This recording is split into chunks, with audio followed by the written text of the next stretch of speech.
For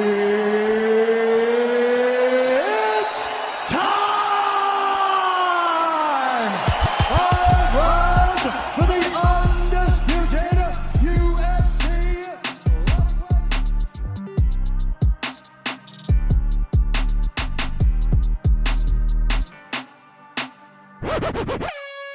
Et salut tout le monde, c'est Nico, soyez les bienvenus dans MMA Club. Aujourd'hui, on va parler de la carte Ares 6, puisqu'on attaque la Ares Fight Week. Il y a énormément de combats attractifs. C'est parti. Donc, pour commencer, on a une carte de 12 combats et un changement d'horaire pour cet événement. On passe à 21h, une horaire un peu plus Ligue des Champions. Donc il y a 4 combats en 170 sur la main carte, donc potentiellement il y a une sorte de petit tournoi, notamment avec le main event. Ça sent le title shot et aussi entre Sardi et Shamsudinov. Voilà, il y a de quoi faire. Ça va évoluer après cet event, ça va encore avancer d'un pas. Donc c'est cool de revoir un petit peu des têtes. On commence cette fois avec 2 openings beaucoup plus expérimentés que d'habitude, puisque El Marzouki et Badouev ont un palmarès de 4-0-1 et 5-1. Ensuite, il y a Aïda contre Goy, c'est pareil, il y a 8-1 et 5-0. Donc il y a déjà du level, ça vient du 100% fight, du beatdown, ça ouvre la carte donc sur de l'expérience. Et c'est vrai que d'habitude c'est du 0-0 ou du 1-0. Donc là-dessus c'est un pari, on va voir si c'est pari gagnant ou pas. De toute façon, même avant c'était plutôt cool. Donc ils testent des nouveaux trucs, je trouve ça super. Alors je suis désolé pour les combattants dont je ne développe pas le combat ou que je ne cite pas. Je fais juste en fonction de mon feeling du moment. Force à vous quand même, il n'y a rien de personnel, je boycotte personne. Voilà, c'est juste mon petit flair qui me guide. On passe au premier bonbon de la soirée. Le premier bonbon de la soirée, c'est Alexandra Tekena contre Megan Morris. C'est 2 filles qui sont à 1-0. Megan Morris qui devait donc affronter au départ Ivana Ciric. Il y a une chaise musicale et c'est Alex qui s'y colle. Donc quand je dis qui s'y colle, c'est que derrière le 1-0, en vrai, il y a une petite carrière en MMA amateur qui est pas mal. Elle est sur 8-4 entre 2016 et 2019. Donc elle est relativement durable, elle est costaud, elle est trapue, elle a un gros cardio. Faudra faire attention à l'intensité. On a vu que dans le premier combat d'Alex, il y avait beaucoup de générosité, une envie d'en finir assez tôt dès que l'odeur du sang s'est fait sentir. C'est parti, hein, vraiment elle a tout donné pour en finir. D'ailleurs elle a eu le bonus de la soirée, donc c'est cool. Voilà, c'est une adversité qui va peut-être permettre de voir si Alex a du coffre pour 2 ou 3 rounds. Voilà, les qualités d'Alex, on en a vu un beau panel, hein, les marteaux-piqueurs à la place des genoux, les lames de rasoir à la place des coudes, des parpaings dans le bras gauche, une enclume dans le bras droit. Voilà, ajouter à ça une grande générosité, on va pas s'ennuyer même si ça file à la décision. Donc moi j'ai très hâte de revoir Alex, l'animal, dans la cage. Il lui donne beaucoup de force, grosse dédicace à elle. On espère qu'elle sortira vainqueur de cet affrontement un petit peu piège. J'espère pouvoir la recevoir à nouveau dans MMA Club d'ici peut-être un troisième ou un 4e affrontement, ça serait super. Voilà, en attendant, vous pouvez toujours écouter sa première interview. Bon, ça date un petit peu, mais voilà, pour ceux qui n'ont pas écouté, c'est toujours cool de revenir dessus. Voilà, Alex, force. On passe au deuxième bonbon de la soirée. Deuxième bonbon de la soirée, alors là, attention. Fighter étranger, coup de cœur. C'est Marek Yakimovic. 4-0 contre Mohamed Bailo, 0-0 en MMA. Mais attention, Mohamed est champion de France de MMA amateur, champion du monde du Jiu-Jitsu. Je crois même qu'il a des distinctions mondiales en grappling.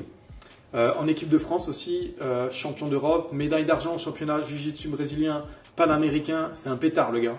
Donc voilà, Simba, son surnom, il arrive déterminé. Problème, c'est qu'on a vu que ce qu'a fait l'ancien contender du Bellator, Marek Yakimovic, à Karim Geji lors de Ares 4. Et moi, j'ai hâte de voir Mohamed à l'œuvre sur le dos contre un Marek qui n'arrête jamais de frapper. Voilà, il a un terrible ground and pound, il est puissant, il est rapide, il est sur une dynamique assez incroyable. Donc Grizzly par favori, je pense, de par son expérience, c'est évident. Un surnom qui est très bien choisi hein, pour celui qui chasse la tête en permanence.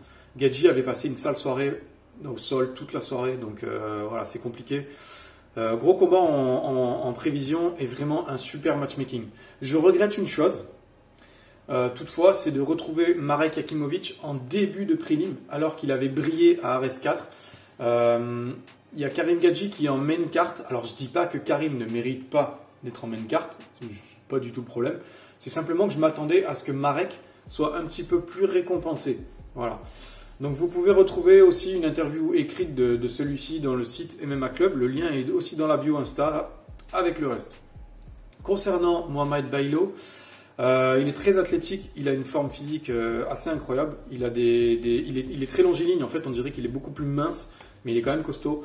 Voilà, il a des victoires en amateur par soumission, pas de défaite, 0-0 en pro, donc tout commence cette semaine. Ce combat m'intrigue beaucoup, force à lui, force à son adversaire aussi, que j'aime beaucoup son style. Donc voilà, je vais regarder ce combat avec beaucoup de curiosité, je suis très impatient.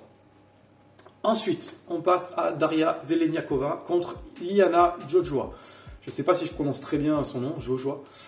Voilà, on m'a toujours hâte de voir une ancienne de l'UFC dans l'octogone. Dommage que ce ne soit pas contre une Française, mais j'ai quand même de l'intérêt pour ce combat. D'autant plus que la Russe, elle est invaincue, elle est à 6-0.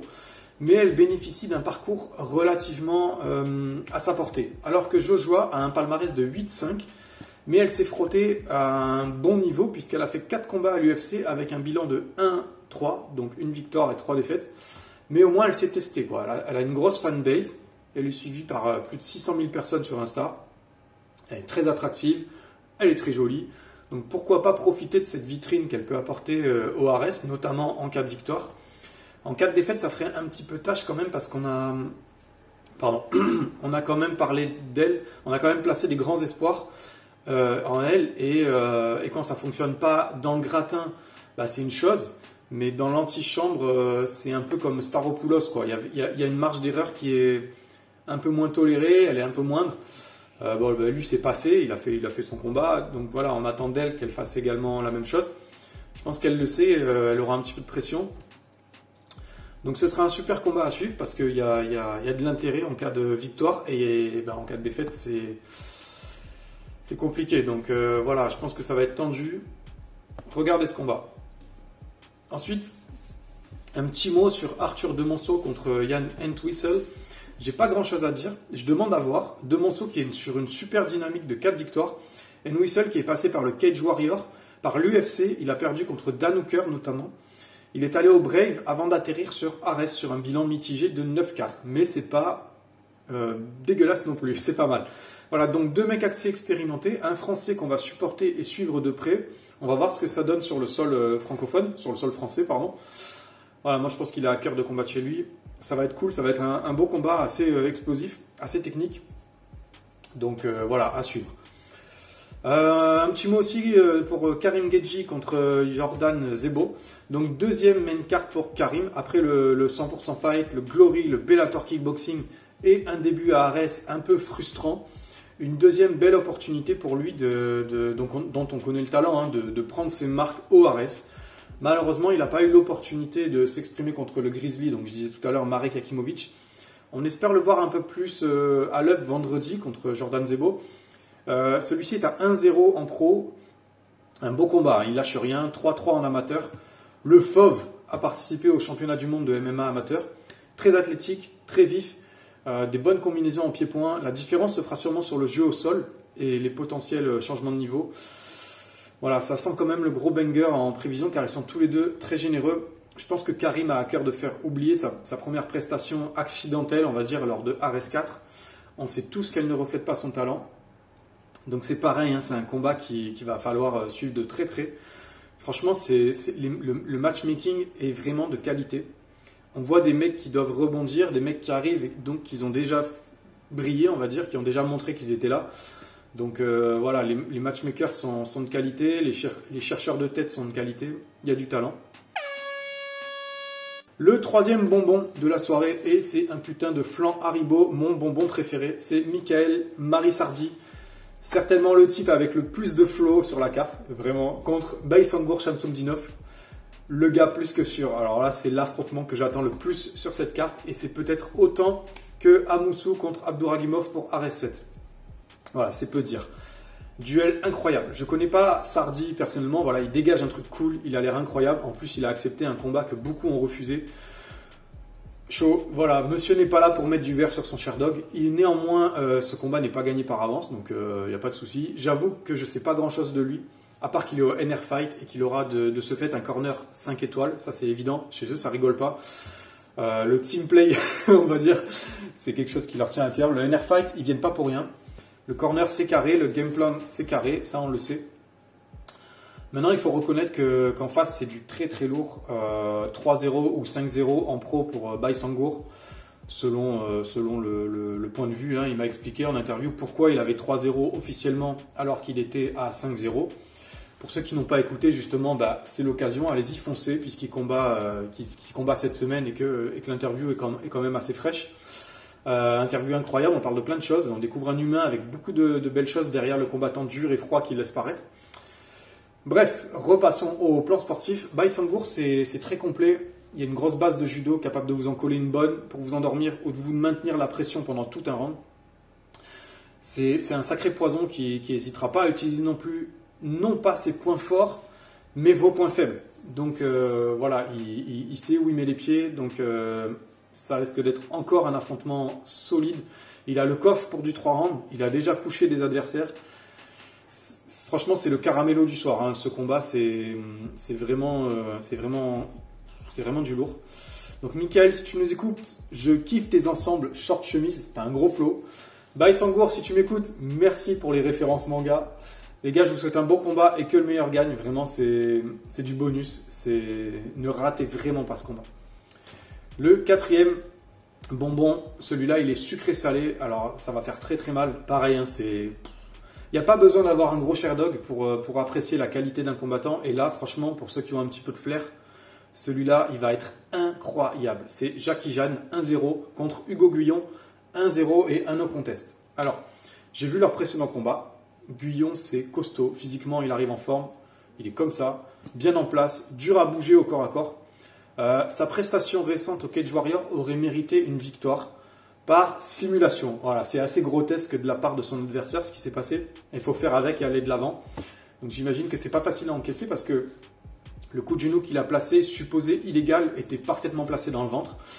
En plus, il est parti pour gagner de toute façon, donc c'est relou parce que je pense qu'au vu de la prestation du premier round, il avait le round. Bon, c'est vrai que c'est compliqué pour les juges de dire on lui donne la victoire. Hein.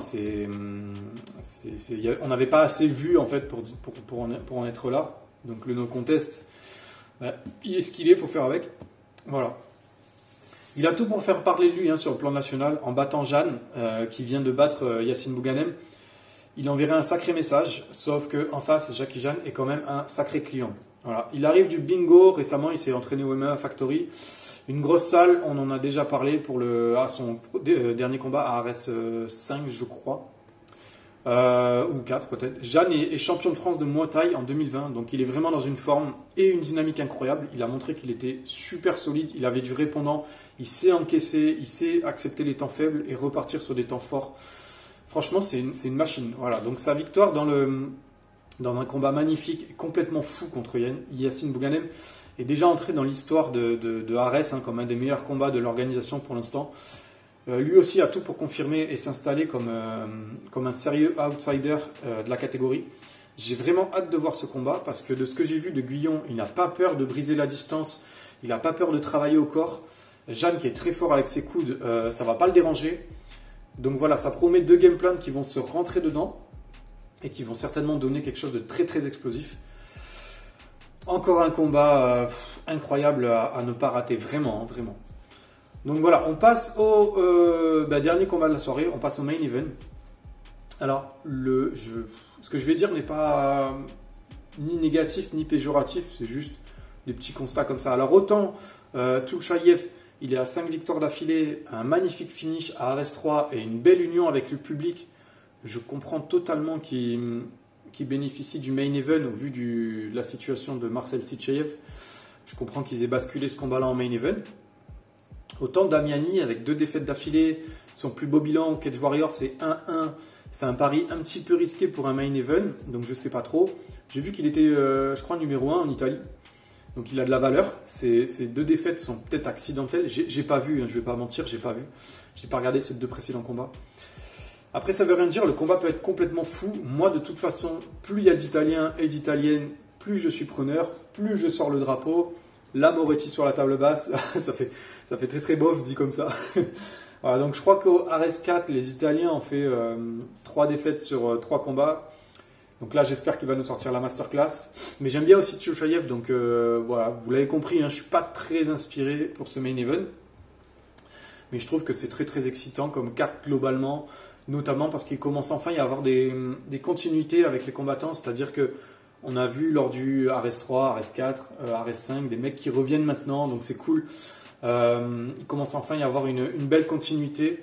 On retrouve ce qu'on a suivi.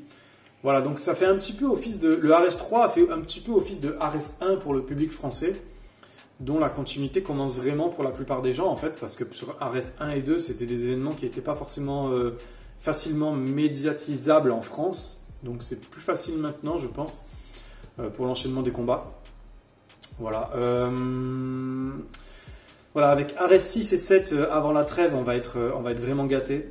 Voilà, pour ce podcast spécial RS6, c'est terminé. Encore désolé pour les combats que j'ai pas abordés.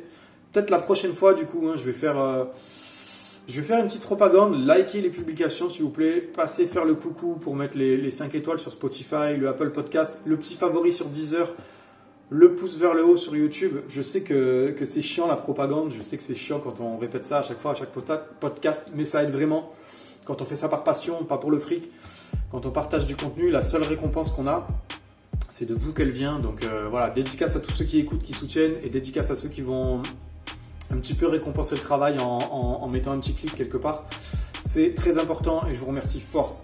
Voilà, prenez soin de vous. Bonne Fight Week. Bonne RS6 à tout le monde. N'oubliez pas une chose, je vous fais des gros bisous.